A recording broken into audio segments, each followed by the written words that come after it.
बिहार विधानसभा में जेडीयू को विपक्ष का दर्जा मिला तो बीजेपी सड़कों पर उतर आई। पार्टी ने स्पीकर के इस फैसले के खिलाफ विधानसभा के बाहर धरना दिया। विधानसभा अध्यक्ष ने जेडीयू के विजय कुमार चौधरी को नेता विपक्ष का दर्जा दिया है। अब तक बीजेपी के नंदकिशोर यादव इस पद पर थे। उधर विधान परिषद में भी नीतीश कुमार को नेता विपक्ष बना दिया गया है। बीजेपी को स्पीकर का यह फैसला रास नहीं आया। विपक्ष तो पहले से घोषित थी भारतीय जनता पार्टी, आज भी भारतीय जनता पार्टी विपक्ष में है, लेकिन ये लोग दोनों तरफ मजा लेना चाहते हैं। जदयू के लोग लगता है कि विपक्ष में बैठने का मन बना लिए हैं। उनको मालूम है कि जब लोग विधानसभा के चुनाव होंगे नवंबर में, तो बिहार की जनता परमानेंट उनको विपक्ष में बैठाने का काम करेगी। बीजेपी के इस विरोध पर जेडीयू का आरोप है कि बीजेपी का केंद्रीय नेतृत्व इस विरोध को बढ़ावा दे रहा है। बीजेपी इसके पीछे है, अब पर्दे के पीछे है। कल से लग गया है, उनके भीतर में मीटिंग हुई है, उसमें हुआ कि अब बीजेपी को सपोर्ट जीतन राम मांझी सपोर्ट करना चाहिए ना। अभी तक पर्दे के पीछे थे, अब पर्दा उठा दिया है। बीच विश्वास मत से पहले मांझी गुट को पटना हाईकोर्ट से झटका लगा है। हाईकोर्ट ने न सिर्फ स्पीकर के खिलाफ अपील को ठुकराया है, बल्कि मांझी समर्थक 4 निलंबित विधायकों को विश्वास मत में हिस्सा लेने से भी रोक दिया है। इन फैसलों के बावजूद मांझी विधायकों का समर्थन जुटाने की आखिरी कोशिशों से भी नहीं चूक रहे। अपने विधायकों को जरूर आप समझाने का प्रयास कीजिए कि जब गरीबों की बात हो रही है और गरीबों की संख्या 80% है, तो आप मंत्री बनने के लिए अगर जाना चाहते हैं तो जीतन मांझी के पास भी मंत्री का बहुत सा पद है, आइए हम मंत्री बना देंगे। विश्वास मत से पहले खरीद फरोख्त के आरोप और तेज हो गए हैं। जेडीयू विधायक शरफुद्दीन ने आरोप लगाया कि गुरुवार को मांझी समर्थक एक सांसद ने उन्हें लालच देकर अपने पाले में करने की कोशिश की। कल 3 बजे हमको कॉल आया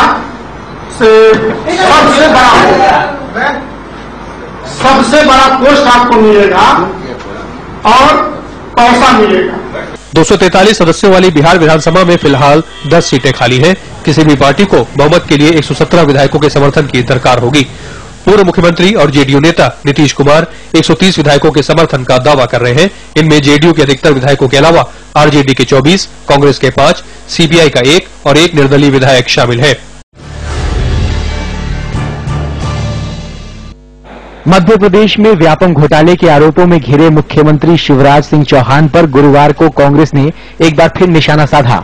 मुख्यमंत्री की कानूनी कार्रवाई को कांग्रेस महासचिव दिग्विजय सिंह ने खुली चुनौती दी।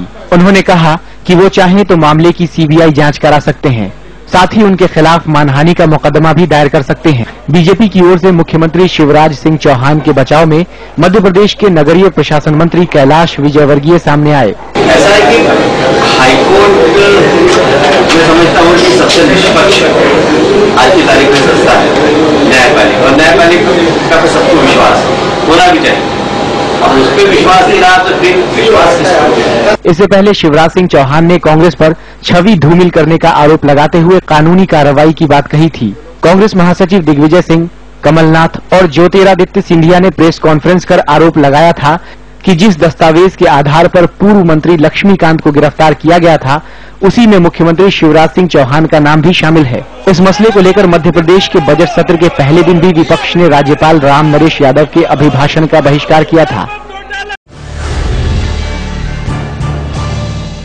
वित्त मंत्री अरुण जेटली ने मंगलवार को कहा कि भूमि अधिग्रहण कानून पर अध्यादेश लाने का मकसद इंफ्रास्ट्रक्चर और निवेश के रास्ते में दिक्कतों को दूर करना था। उन्होंने कहा कि पहली बार सरकार पर बहुत तेजी से काम करने के आरोप लग रहे हैं। But after having seen lethargic governments, you today have a government in place which has been criticized for being too fast. Why do you bring about ordinances? You should wait till the cows come home and everybody can be settled and then decisions can be taken. Arun Jaitley ने कहा कि केंद्र में सत्ता संभालने के बाद सरकार ने देश में व्यवसाय के अनुकूल माहौल बनाने की कोशिश की है और कई गैर जरूरी कानूनों और बंदिशों को खत्म किया गया है। Where those wanting to do businesses don't have to visit the corridors of power, and therefore permissions, their applications are made, permissions are granted, and their businesses proceed.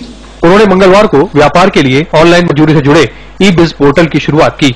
इस गवर्नमेंट टू बिजनेस सेवा के तहत 11 सरकारी विभागों से जुड़ी मंजूरी को अब कंपनियां ऑनलाइन हासिल कर सकेंगी।